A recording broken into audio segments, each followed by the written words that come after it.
भाजप नेते किरीट सोमय्या यांनी गुरुवारी अमरावती दौऱ्यावर मनपा आयुक्तांची भेट घेत जन्म प्रमाणपत्र घोटाळ्याचा मुद्दा उपस्थित केला। यावेळी त्यांनी या प्रकरणात आणखी एक मोठा घोटाळा समोर आल्याचा दावा केला। सोमय्या म्हणाले की देवेंद्र फडणवीस सरकारच्या काळात सुमारे 3 लाख जन्म प्रमाणपत्रे रद्द करण्यात आली होती। मात्र आता करेक्शनच्या नावाखाली नवीन जन्म प्रमाणपत्रे दिली जात असून जुनी प्रमाणपत्रे कायम ठेवण्यात आली आहेत। नावात बदल करून दुसरे प्रमाणपत्र देणे हे पूर्णपणे बेकायदेशीर असून हा एक मोठा घोटाळा असल्याचा आरोप त्यांनी केला। मुंबईत अशा प्रकारची सुमारे 87,000 प्रमाणपत्रे देण्यात आल्याचे त्यांनी सांगितले। या प्रकरणाची चौकशी सध्या पोलिसांच्या SIT मार्फत सुरू आहे।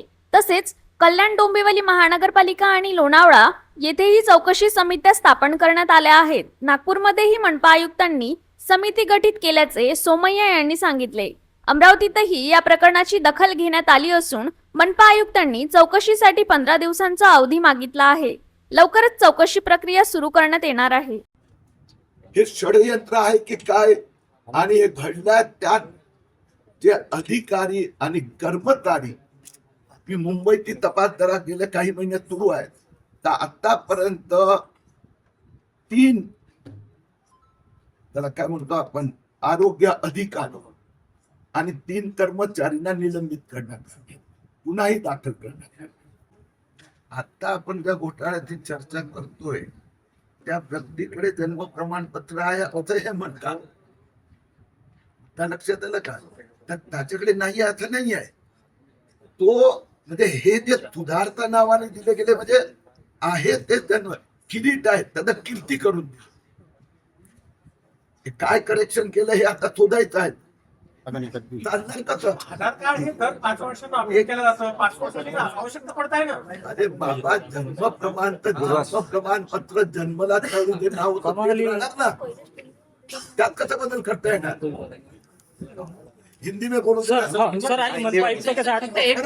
एकच राहिला ना की MIMच्या नगरसेवकांनी तुम्हाला अडवलं आणि त्यांच्या 2 समाजामध्ये तेढ निर्माण करण्यासाठी फक्त सोमय्या अमरावतीत येतात आणि कोणतेही संविधानिक पद नसताना सुद्धा किरीट सोमय्या महानगरपालिकेत येऊन बैठक का घेतात? असं ही बैठक कुणाच्या अधिष्ठानात लावण्यात आली होती? आचारसंहिता असताना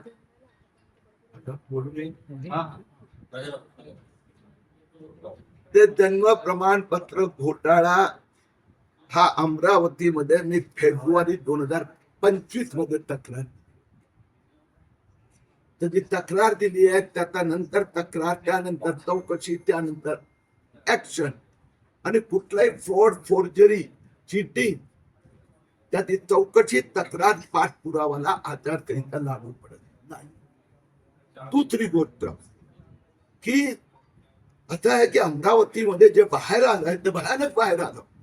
4,800 जन्म प्रमाणपत्र विलंबित मी बोलतोय की अर्ज आले होते ते सगळे 4,800 रद्द झाले।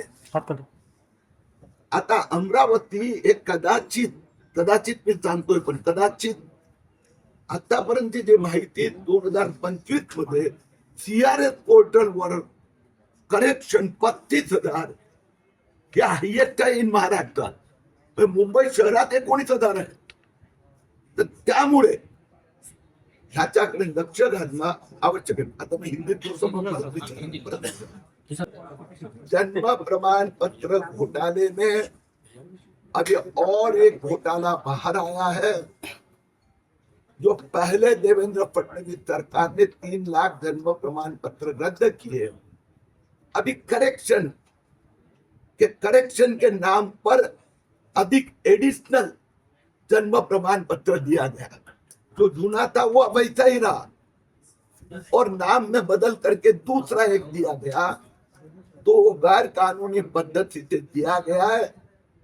यह भी घोटाला बाहर आया। मुंबई में ऐसे 87,000 दिए गए। मुंबई में जांच पुलिस की SIT कर रही है।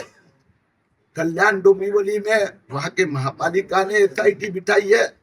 लोनावाला में राज्य के रजिस्ट्रार ने बिठाई है। आज तो मैं नागपुर गया था तो नागपुर महापालिका आयुक्त ने उनकी इंटरनल एक कमेटी गठित की है।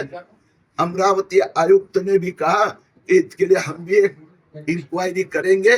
15 दिन हम इसमें सभी जो इस प्रकार के एप्लीकेशन जो नया केंद्र सरकार के पोर्टल पर जो पुराने रिकॉर्ड अपलोड करने हैं, तो पूरे महाराष्ट्र में अमरावती ऐसा शहर है कि 2025 में 35,000 ऐसे अपलोड किए गए, उसमें से 70-80% सुधार करके दूसरे नाम से किए गए। तो इसको फोर्जरी चीटिंग करते हैं। आयुक्त ने कहा है कि हमें 15 दिन का समय दीजिए। स्टेट की ओर से भी रजिस्ट्रार का प्रतिनिधि उपस्थित था, वो आप इसकी जांच